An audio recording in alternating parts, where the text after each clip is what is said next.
Kung sasabihin ko sa iyo na bukas, paggising mo, bawal ka nang gumamit ng indicators. Bawal ang RSI, bawal ang MACD, bawal ang ICT, bawal ang SMC, bawal ang support and resistance. At ang isang bagay lang na pwedeng gamitin mo para kumita sa market ay fundamentals. Makakapag-trade ka pa rin ba? O mawawala na ang confidence mo? Bago mo sagutin yan mga Kanoy P, intro muna tayo, brah.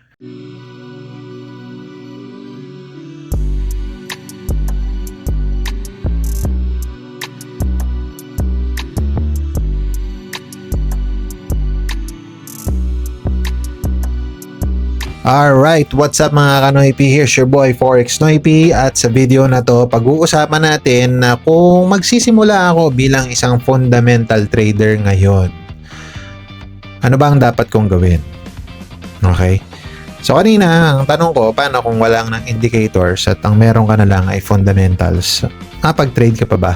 O mawawala na lahat ng confidence mo? Kasi ito ang tanong na gusto kong sagutin sa video na to eh.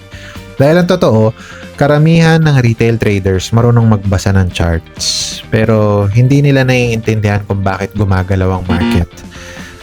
Alam nila kung saan gumalaw, hindi nila alam kung bakit gumalaw. At kapag hindi mo alam ang why, lagi kang late sa party. So sa video na ito, pag-uusapan natin kung pag magsisimula nga ako as a fundamental trader, saan ako magsisimula? Ano-ano ba yung mga non-negotiable focus sa isang fundamental trader at paano ko gagamitin ang fundamental knowledge ko para subukang talunin ang S&P 500 which is nandyan sa chart sa taas kasi yan talaga ang benchmark ng karamihan, hindi ko sinasabing lahat pero karamihan ng profitable traders. Okay? Lastly, lagyan natin ng konting konteksto, no? At like paano magiging konektado ang lahat ng ito sa trading psychology. So, kung hindi ka pa nakasubscribe mga Kanoypi, sige na, huwag ka na mahiya. Click the subscribe button, follow me on Facebook, TikTok, and in YouTube. All of those linked down below. We also have a Discord community that is free. Just feel free to join, huwag ka lang bastos kasi makikik kita talaga dun. Okay. So, unahin natin, what is a true fundamental trader? Unang bagay na kailangan nating linawin, ang fundamental trading ay hindi tungkol sa news. Lingid sa kaalaman nyo sa mga nakakarami dyan na pag may nakita silang mga rat-rat traders, yung rumarat-rat lang, basta banat lang ng banat, pagkatapos ng news, that's not fundamental trading. Okay? Sana ito ay malinaw sa lahat. Hindi rin ito tungkol sa paghula kung tataas o bababa ang market pagkatapos ng CPI. Ang tunay na fundamental trader ay nag-aaral ng dahilan kung saan dumadaloy ang pera. Follow the money. Yun talaga ang laro. Kung alam mo kung saan pupunta ang malaking pera, mas mataas ang probability na sumama ka sa tamang direksyon. At ang magandang balita, pare-pareho ang konsepto kahit forex, metals, commodities, indices o stocks pa yan. Ang tanong lang lagi ay, bakit pumapasok ang pera at bakit umaalis ang pera? Okay? So, tulad nga nung sabi ko kanina, kung magsisimula ako bilang fundamental trader ngayon, saan ako magsisimula? Kung magsisimula ulit ako from zero, hindi ako mag-aaral ng 100 bagay. 5 areas lang. 5. Number 1, macroeconomics. Ito ang foundation. Okay, ano-ano yan? Una, GDP. Inflation, interest rates, consumer spending. Kailangan maintindihan mo. Ay, meron pa pala isa. Employment. Okay, ulit GDP, inflation, employment, interest rates, consumer spending. Okay? Dapat kasi maintindihan mo kung paano gumagana ang ekonomiya. Marami nagtatanong sa akin yan paano ba magsimula to become a fundamental trader? Kailangan naiintindihan mo kung paano gumagana ang ekonomiya dahil lahat ng asset classes nakadikit dito. Mapa forex, gold, silver, oil, indices, stocks, lahat yan magkakakonektado and lahat yan eventually sumusunod sa ekonomiya. Okay? Number 2, central banks. Ito ang pinakamalaking market movers sa buong mundo. Federal Reserve, which is the US, ECB, Europe, Bank of Japan, Bank of England, yung mga bangko sentral ng Pilipinas, katulad niyan, yung mga ganan. Those are central banks. Hindi yung mga BPI, JP Morgan Chase, hindi yon. Okay? Kapag hindi mo naiintindihan ng central banks, para kang piloto na hindi marunong magbasa ng panahon. Hiyari ka dun. Okay?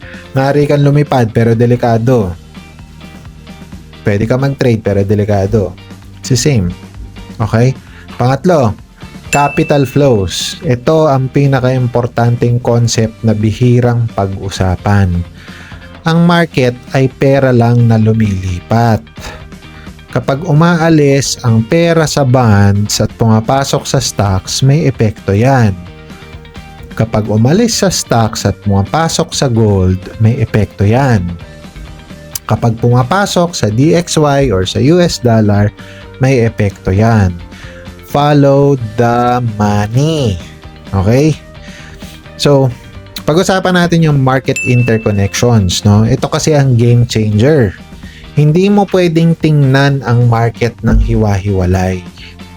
The US dollar affects golds. Interest rates affect stocks. Oil affects inflation. Inflation affects central banks.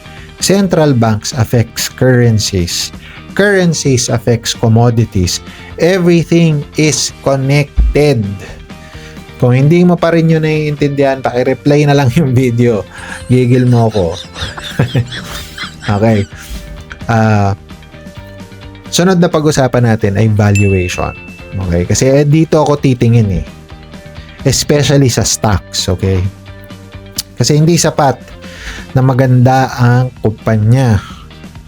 Okay? Hindi sapat yun. Kailangan reasonable ang presyo.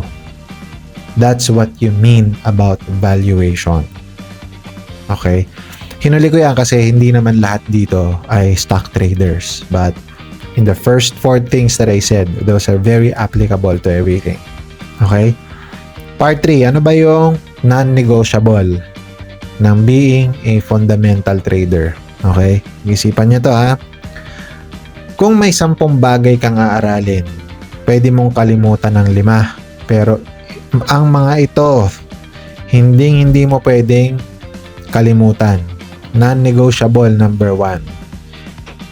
Interest rates. Ito ang oxygen ng financial markets. Kapag tumataas ang rates, nagbabago ang lahat. Paano pa yan? Stocks, forex, gold, bonds, lahat. Non-negotiable number 2. Inflation. Ito ang number 1 enemy ng central banks. Lagi yan ha. Yan ang number 1 enemy ng central bank. Kapag mataas ang inflation, may consequences yan sa lahat ng markets. Okay? Number 3, non-negotiable. Liquidity. Ito ang hindi naiintindihan ng mga karamihan. Nasa isip nila, ang liquidity dito sa charts natin is always going to be here, which is crazy. Doesn't work that way, okay? Markets move because of liquidity, not because of trend lines, not because of indicators. Money moves market. Okay? Kung hindi mo yan naiintindihan, just go back to my previous video. I spoke about liquidity in there. Okay? Non-negotiable number 4, risk sentiments. Okay? Risk on ba ang environment o risk off ba ang environment? Kapag takot ang market, may mga asset na lumalakas. Kapag confident ang market, may mga assets na humihina. At kung hindi mo rin naiintindihan kung ano yon, comment down below para gawa natin ng ibang video, okay? Kung naiintindihan mo naman, di wag ka mag-comment. Simple lang. Non-negotiable number 5. Ito, ang lupit nito. Dahil talagang pag wala ka nito, wag ka nang mag-trade. Okay? Patience. Patience. Fundamental traders are paid for being right, not for being active. Okay? So, hindi ibig sabihin yung nagraratrat ka dyan ng mga 0.01 lot kapag may CPI, active ka na. Hindi ibig sabihin nun, you're paid. Fundamental traders are paid for being correct. Okay? Ngayon, ito mga pinagsasabi ko sa inyo.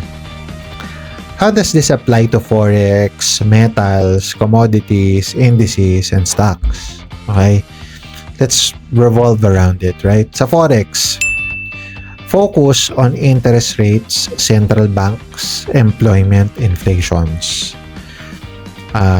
Pagdating naman sa gold or metals and silver, focus on real yields, inflation, dollar strength, risk sentiment. Okay? Kung commodities naman ang tinitrade mo, like oil, natural gas, or any agricultural products, focus on supply and demand, geopolitics, and economic growth. Kung mahilig ka namang mag-trade ng indices like S&P 500, Nasdaq, DAX, US 30, focus on corporate earnings, interest rates, liquidity, economic growth. Kung purely stocks like Amazon, Nvidia, Meta, focus on revenue growth, earnings, and free cash flow and competitive advantage. Okay? May napansin ka ba? Did you notice something? Sa mga pinagsasabi ko? Everything eventually goes back to money flow. Right? Everything eventually goes back to money flow, not indicators, not FVG, not order block. Walang ganun, bro. Please. Okay? So how do you use fundamentals to beat the S&P 500? This is where things gets interesting. Okay? Kasi most traders think beating the S&P 500 requires finding the next Nvidia. Katulad ng may paparating na mag-IPO. Actually, nag-IPO na yung SpaceX the other day. This is what their chart looks like. Take a look. During market open, it's down. It's going down. Right? There's a fundamental reason for that. But that's beyond the point. What I'm saying is, they're looking for the next stock or big IPO that's coming out, hoping that they will beat S&P 500's performance. But that's wrong. The real advantage of a fundamental trader is concentration. You are not forced to buy 500 companies. Okay? You can focus on the best opportunities. Maybe gold enters a multi-year bull market. Maybe UJ or USDJPY trends for 18 months. Maybe oil enters a super cycle. Maybe AI stocks dominate for years. The S&P owns everything. You only need to own the winners. That's your edge. Okay? But here's the catch. You need patience. Most retail traders, gusto nila action. Gusto nila yung may ginagawa sila. They think like if they trade today, they are productive. They think like if they don't trade today, they are losing the opportunity to earn money. That's wrong. Right?